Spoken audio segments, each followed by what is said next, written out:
Bine v-am găsit, bine v-am regăsit, dragilor din Zodia Săgetător, oriunde v-ați afla.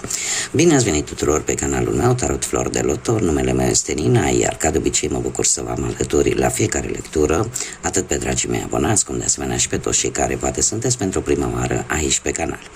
Azi voi face o lectură temporală, fără limită de timp, o lectură pe care voi să o puteți urmări oricând doriți sau atunci când apare în viața voastră. Desigur, dragilor, nu trebuie să uitați un lucru important, deciziile voastre vă construiesc viitorul, așa că vă rog din suflet, fiind o lectură generală, să luați decât acele mesaje care rezonează cu voi, iar restul lăsați-le să zboare în univers, pentru că sigur sunt pentru alte energii care într-o mai mică sau mai mare măsură au o legătură cu Zodia Săgetător.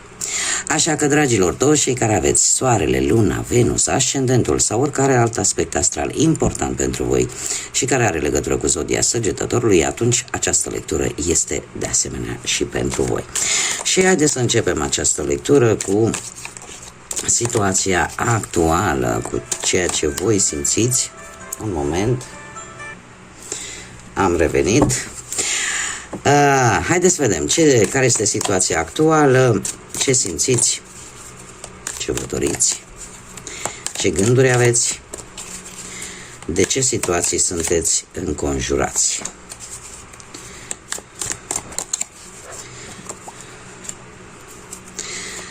Da, sunteți probabil unii dintre voi într-o stare de a, poate de a medita sau simțiți nevoia pur și simplu de un răgaz, de un pic de liniște, de un pic de... Da, se pare că nu prea sunteți, nu vă simțiți voi în largul vostru. E ceva care vă necăjește, care vă întristează.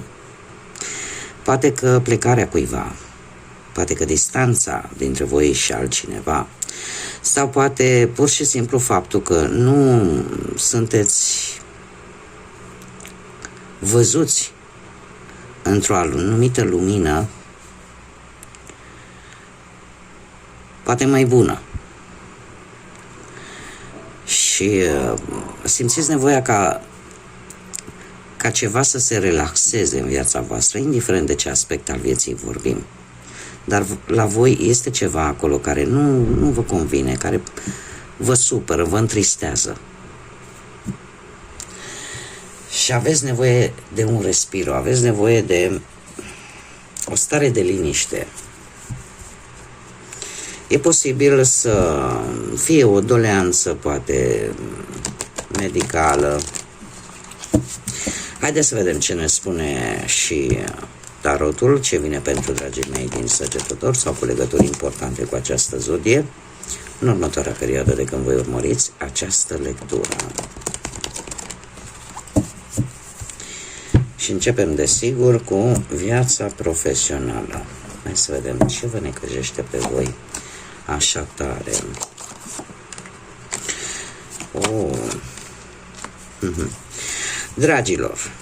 Dragilor dragi, am două variante. Prima variantă apare pe plan profesional. Apare cineva, o energie care are un comportament destul de deranjant pentru voi. Că poate să fie un șef, că poate să fie un coleg, că poate să fie un asociat în cazul în care aveți propria afacere o aveți în asociere cu altcineva. Cert este că este o energie care nu prea a pus preț pe problemele tale strict personale.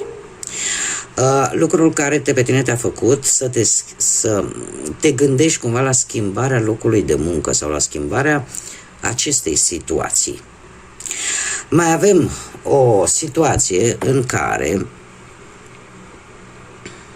și este o energie, este o persoană pe care voi o cunoașteți de ceva vreme sau cu care ați lucrat de ceva timp. Dacă nu vorbim de acest aspect, într-un trecut nu foarte îndepărtat, se pare că ați încercat pe plan profesional să fiți cât mai serioși, să vă controlați foarte bine emoțiile și cumva ați fost destul de fermi, destul de hotărâți, aș putea să zic un pic destul de duri și destul de neplăcut pentru alții, pentru a vă impune punctul vostru de vedere în ceea ce privește o anumită situație legată de muncă. În prezent, avem de asemenea două variante. În prezent se pare că sunteți un pic, dacă vorbim strict despre voi, sunteți un pic mai practici, sunteți mult mai energici și parcă nu vă este teamă de provocări, nu vă este teamă de absolut nimic. Încercați să vedeți un viitor pe plan profesional, pe termen lung, și e ceva care v-a întărit.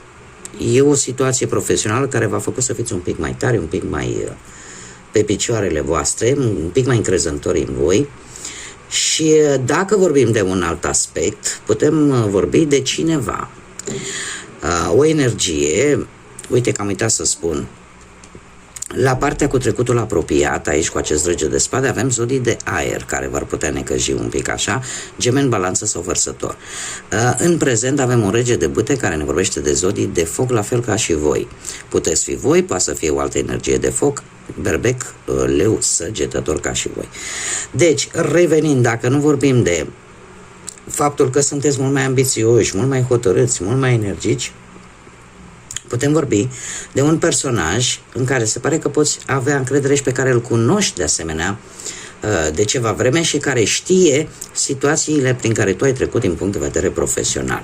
Este cineva care te poate ajuta sau ți-a oferit sprijinul poate de a-ți găsi un alt loc de muncă sau de a rezolva o anumită situație profesională. Lucru care eu spun că cărțile mi-arată că se va întâmpla în următoarea perioadă cu acest as de monede. Un as de monede care ne vorbește de o mișcare promițătoare, posibil un job cu o nouă responsabilitate, dar sunt vești bune, dragilor, pentru că ne vorbesc de începuturi noi. E posibil, cum am mai spus, să obțineți un job cu o activitate total nouă, pe care nu ați mai făcut-o până acum. Dar, per general, este o mare oportunitate, un nou început către ceva mai bun. Da? Către ceva mai bun și posibil către ceva, o activitate din care să câștigați mai mulți bănuți. Mergem mai departe. Haideți să vedem pe plan financiar. Numai cupe avem. Numai cupe. Dragilor, pe plan financiar, în trecutul apropiat a fost o schimbare. Ceva ați lăsat în urmă, o anumită situație financiară. Probabil că cu acest 8 de cupe ți-ai asumat un risc financiar, dar a fost un risc, ca să zic așa, gândit, în așa fel încât să nu fie implicați banii altor persoane, să fie strict implicați decât bănuții tăi. Și se pare că acest risc pe care tu ți l-ai asumat vine cu o realizare în prezent, pentru că avem un 10 de cupe de data aceasta. Este o situație pe care tu ți-ai dorit-o, pe care tu ai simțit-o. Da? Având atât de multe cupe, îmi vorbește foarte mult de ceea ce tu ai simțit. Da? Nu a fost decât, domne, la nivel practic. Nu, a fost ceva ce tu ți-ai dorit din tot sufletul. Acest 10 de cupe în prezent îmi vorbește de o perioadă prosperă, o perioadă care, chiar dacă poate unii dintre voi, nu știu, ați avut ceva probleme, cumva e posibil să fi primit și un sprijin din partea familiei, dar mie mi-arată o realizare pe plan financiar, iar următoarea perioadă pentru voi, dragilor, vine cu un 4 de cupe de data aceasta, oportunități de a face bani, doar că trebuie să fiți un pic mai atenți. Da? Mai atenți, de ce? Pentru că le puteți pierde pur și simplu din neglijență. Încercați să vă verificați poate e-mail-urile, încercați să fiți mai atenți la mesaje, la apeluri, să nu le pierdeți. Cert este că vine o perioadă de șanse, de oportunități care vin vis-a-vis de partea asta financiară, doar că trebuie să fiți un pic mai atenți să nu le și pierdeți. Sau poate, și aici poate să fie un lucru, odată ce s-a realizat acest proiect, acest plan, din punct de vedere financiar pentru voi, cumva vine și o ușoară perioadă în care parcă nu mai aveți nimic de făcut, parcă vă simțiți un pic plictisiți și e ca și cum ai zice, am reușit lucrul ăsta și acum ce? Da, voi oricum sunteți fiind o zodie și de foc și în general aveți acel entuziasm, acea sete de aventură, de cunoaștere, de a ști, de a face mereu câte ceva, de a găsi mereu câte ceva de făcut. Cumva poate să vină și o perioadă în care banii să nu fie neapărat o problemă, dar parcă să ziceți și acum ce mai fac, da? Să aveți o lipsă de provocări. Haideți să vedem pe plan sentimental pentru cei care sunteți deja într-o relație, într-o pereche. Dragilor, din ce văd eu aici, a fost o perioadă în care ai trecut peste o anumită situație negativă, dar ți-ai dat seama că totul depinde de tine să o poți rezolva. Că ai tot ce trebuie să rezolvi respectiva situație, posibil negativă, care să fie apărut în relația voastră.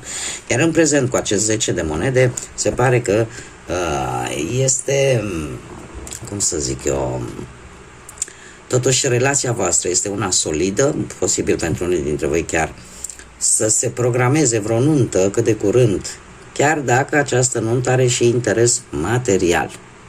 Dar, în general, este o carte bună, o carte care aduce stabilitate în relație, care aduce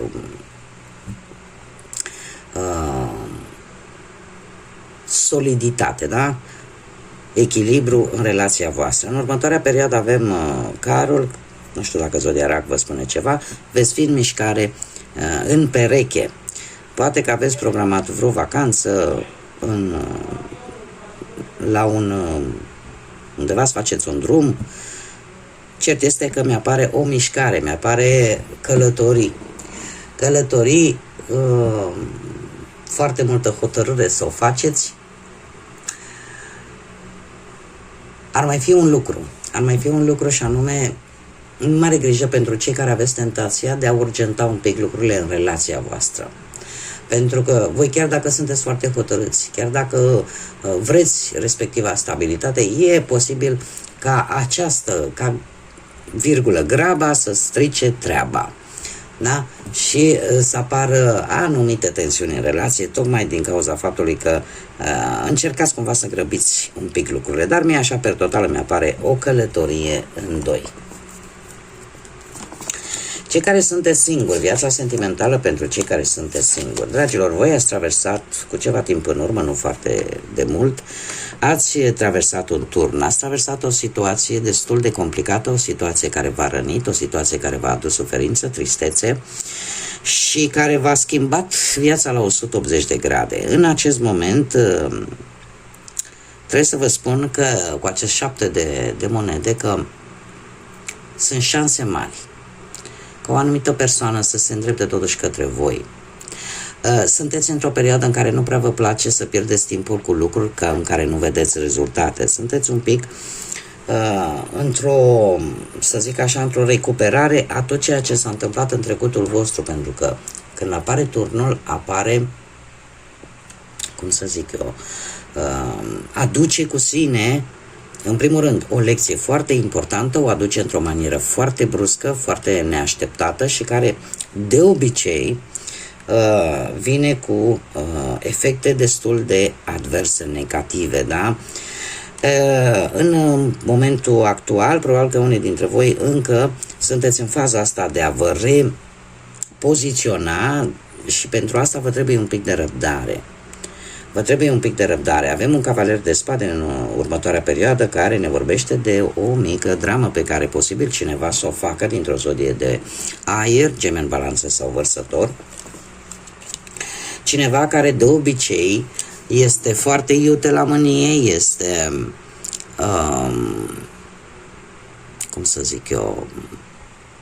dă dovadă câteodată de o ușoară irresponsabilitate.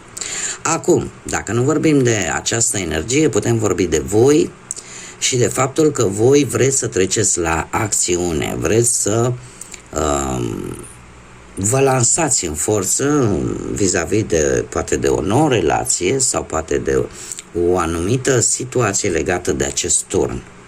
Și în următoarea perioadă, de atâta timp cât ar fi bine ca lucrurile să le faceți temeinic gândite, nu le faceți la supărare, la nervi, pentru că rezultatele nu vor fi unele tocmai bune pentru voi, puteți, e posibil să obțineți și lucruri bune și lucruri mai puțin bune. Da, e o sabie cu două tăișuri. Așa că, mare grijă în următoarea perioadă. Dacă le gândiți temeinic, le gândiți foarte bine și sunteți pregătiți și vă faceți așa un plan, atunci sunt șanse ca lucrurile să vă iasă așa cum vă propuneți voi. Dar, per total, așa, eu aș zice că este vorba și de o energie de aer care cam face din ceva bici și mai vrea să și pocnească și de obicei are un caracter foarte dramatic așa. Haideți să vedem ce mesaj are acest oracol al fazelor lunare pentru voi, dragilor din Săgetători, sau cu legături importante cu această zodie. Dragilor, avem primul pătrar de lună în Fecioară, care îți spune că trebuie să evaluezi mult mai bine o anumită situație. Se știe, Fecioarele, zodia Fecioarei este zodia detaliilor, atenției mărite la detalii.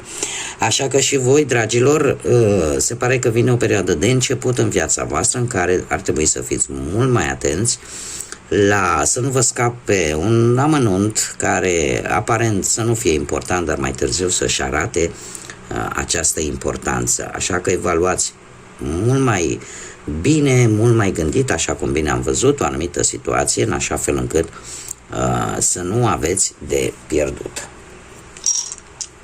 Haideți să vedem ce ne spun și zarurile astrologice pentru dragii mei din Săgetător în următoarea perioadă de când voi urmăriți această lectură. Și avem casa 10-a, avem zodia Gemeni, după cum bine se vede, și aici îl avem pe Venus. Dragilor, e posibil, casa 10-a, haideți să o luăm așa, casa 10-a este casa cu realizările voastre, cu cariera voastră profesională, cu, poate, în general ne poate vorbi de un nou loc de muncă, de oportunități care pe tine să te ajute să obții ceea ce tu îți dorești. Faptul că îl avem pe Venus, care de asemenea ne vorbește de dorințe care se activează, de reușite, dar și de nevoia de iubire și în general de iubire, asta îmi spune că pe planul reușitelor voastre, al carierei voastre, în special profesionale, se pare că încep să prindă contur anumite dorințe ale voastre care au legătură cu cariera voastră profesională, care au legătură cu poate cu locul vostru de muncă sau cu un nou loc de muncă. Și va fi ca o mare reușită care cumva e scrisă în harta voastră natală. De ce apare și această zodie a Gemenilor? Păi, Gemenii în general ne vorbesc de comunicare, de flexibilitate și de foarte multă inteligență. Se pare că ceea ce pe voi vă interesează ar fi bine, mai ales pe partea asta profesională, să nu vă implicați emoțional. Gemenii nu o fac și în general, să încercați să căutați informații noi și să fiți statornici. De ce spun acest lucru? Pentru că gemenii, în general, au această parte negativă sunt schimbători. Da? Sunt schimbători și se cam plictisesc destul de repede de anumite situații, de anumite lucruri. Și încă un aspect foarte important vis-a-vis de această zodie a Gemenilor. Încercați să nu divulgați toate aceste dorințe legate de cariera voastră, de ceea ce voi vă doriți atât de mult. Încercați să le țineți cel puțin de moment, în următoarea perioadă, pentru voi. Pentru voi. Da? Pentru că știți cum e, până nu te vezi cu saci în căruță, mai bine te abții. Este un amănunt Cum bine am văzut, nu avem cu acest prim pătrar de lună în Fecioară, atenție la detalii, un amănunt, dar un amănunt important. Bun, dragii mei, cam atât am avut pentru voi. Eu vă mulțumesc tare mult pentru prezență, mulțumesc din suflet tuturor pentru contribuția voastră la dezvoltarea acestui canal prin intermediul comentariilor, like-urilor și distribuirilor voastre. Desigur, mulțumesc tuturor celor care sunteți noi veniți aici pe canal prin faptul că v-ați abonat la acest canal. Până data viitoare, când ne vom reîntâlni la o nouă lectură, eu vă doresc tot binele din lume, să aveți parte de multă liniște, de multă înțelepciune și de multă energie pozitivă. Așa că, dragilor, până la următoarea lectură, ca de obicei, să fiți iubiți!